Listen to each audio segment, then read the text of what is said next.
Monday morning, the 17th of September 2018.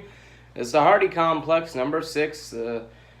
One place to see and hear everything you don't want to see and hear. I'm Zach Hardy, and give me a reason to talk.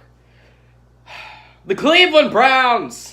There's your reason for me to talk. Jesus fucking Christ. Can we just sell Cleveland at this point? Can we just sell all of Ohio at this point in time? Because that would be lovely. Cleveland Browns lose 18-21 yesterday, despite the fact that the football gods were willing to help them. For once, the football gods were like, I'll give you this one, Cleveland. And Zane Gonzalez said, nope. Kick to the left. Kick to the right. Kicked probably right through the uprights, but missed by a mile because it curved around the goalpost, then went back around, and then was caught by Zane Gonzalez. Hell, you can find any way for Zane Gonzalez to miss a field goal now. That was abysmal. Long story short, Cleveland Browns, New Orleans Saints yesterday, Sunday afternoon. I'll get into all of football, but the biggest talking point is Zane Gonzalez and the Cleveland Browns. They were down 18-12 against the New Orleans Saints yesterday. I think it was maybe a couple of seconds over 2 minutes to play. And Tyrod Taylor throws a beautiful, and when I mean beautiful pass. About 40 yards downfield, and into the hands of Antonio Callaway for a touchdown in the back of the end zone. He just split through the defenders and caught it on a foot race. Brought it down 2 feet in bounds. Touchdown Browns. Everything is looking up for Cleveland now. It's 18-18. They're tied with the New Orleans Saints, something that you wouldn't have assumed. You could have said at the beginning of the season. You would have thought the Saints would have decimated the Browns, no matter how talented the Browns are this season. You would have thought they would have decimated them by, 15, 16, 17 points or more? Well, not this week, or at least apparently not this week.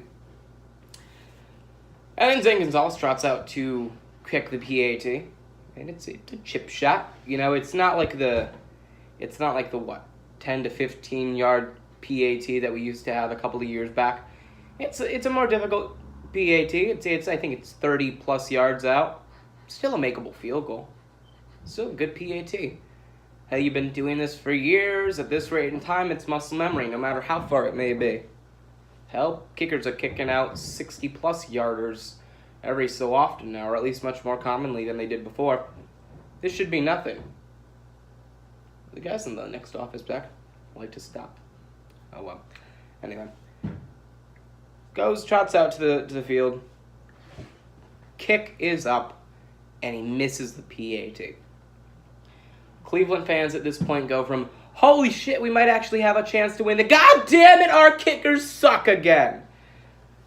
Kickers cost them a win in Pittsburgh last week. That was in bad conditions. Kicking's been a problem for Cleveland over the past couple of years. Obviously, the blocked field goal touchdown return for the Baltimore Ravens, that really started the whole trend. And Zane Gonzalez misses the PAT. He missed another kick beforehand, but nevertheless, kick is up, misses it. I think it was wide right. So New Orleans gets the ball, 18-18. Drew Brees hurls it downfield, gets them into field goal range. And Will Lutz kicks a field goal to put the Saints up 21-18. Browns still have hope, though. They have a quarterback that can make throws. Shocker.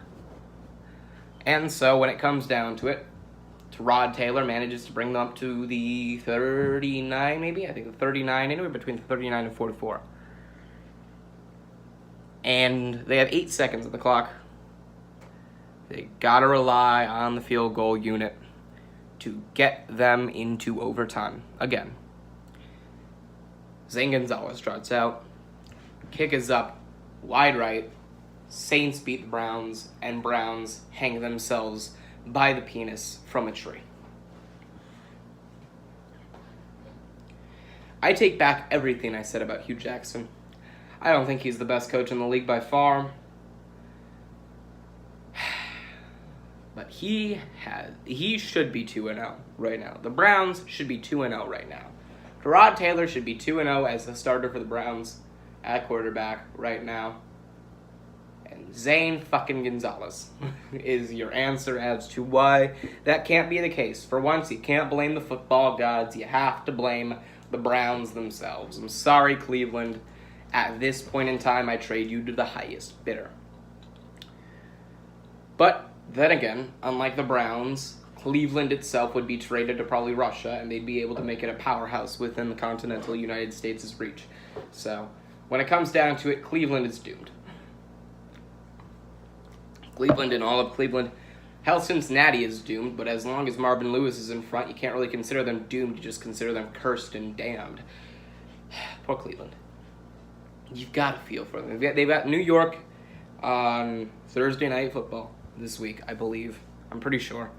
Don't quote me on that. But I know they have New York. I don't know whether it's on Thursday or Sunday night, but they have New York nonetheless.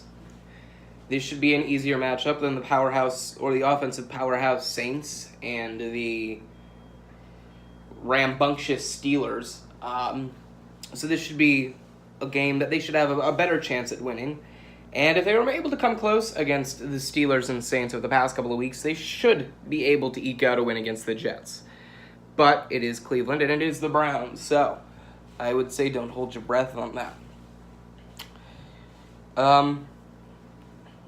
Not much else to say on that situation. I feel for Zane Gonzalez.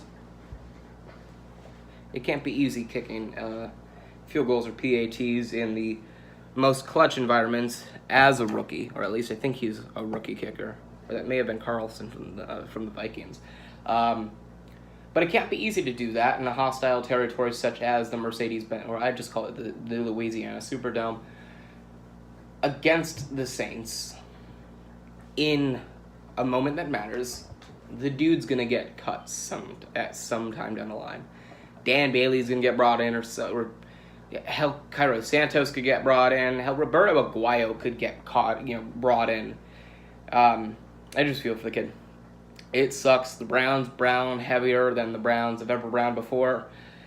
And, well, they haven't browned heavier than they have ever before, but you get the point. Any other big stories? Yes, the 49ers escape from the clutches of the Lions at home in a 30-27 win.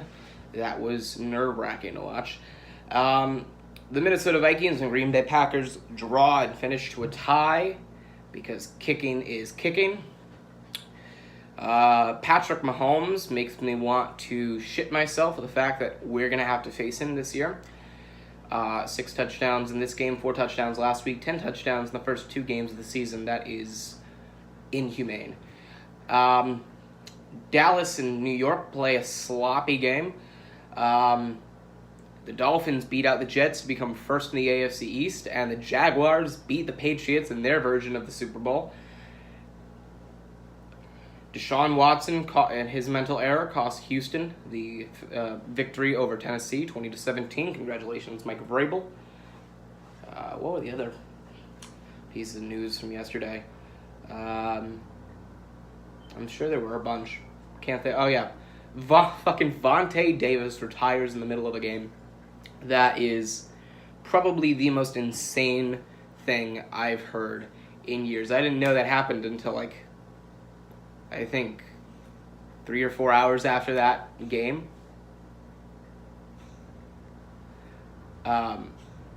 Jesus Christ, hold on.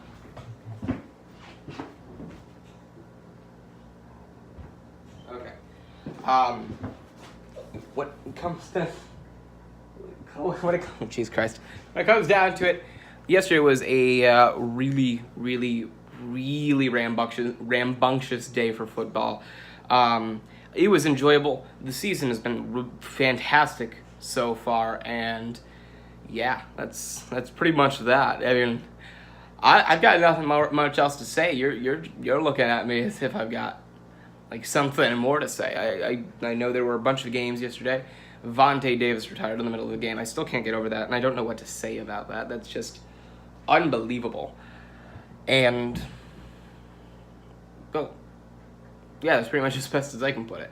The Chargers looked great. Case Keenum's been struggling in Denver, yet still managed to muster them up to a 2-0 record, though they did beat the Seahawks and the Raiders. So it's not much of a competition when you look at it in hindsight. The Rams stomped all over the Arizona Cardinals, and no shocker there. Yeah, it's about that.